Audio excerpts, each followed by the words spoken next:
We came to Rome to shoot a chase scene, something with a lot more ambition and unpredictability that we haven't had in previous chases. We'll be screaming through the streets of Rome, motorcycles, cars. Everything that we shot is completely practical. We're doing it right. It all comes down to one thing. How do we involve the audience? I just want to give them that thrill.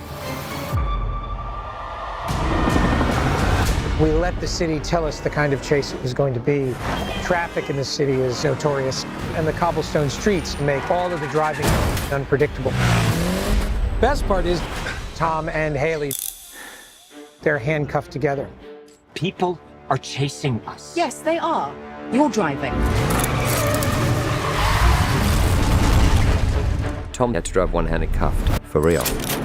No cheating it. The key is, don't crash.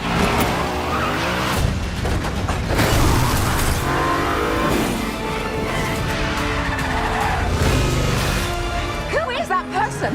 I have no idea.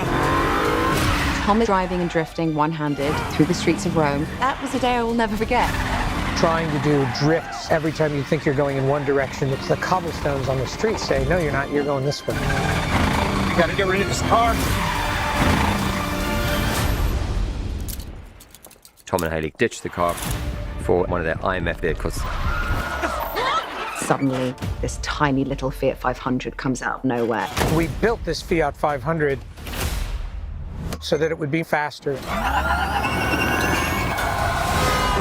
You could barely control the car. It was treacherous. The Fiat, that was wild. Some would even say the car is possessed. I don't think we could have made a sequence that was more difficult to shoot if I had gone out of my way to do it. It has really amazing results.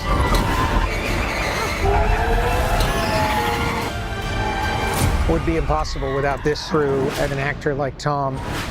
Looks like we lost them.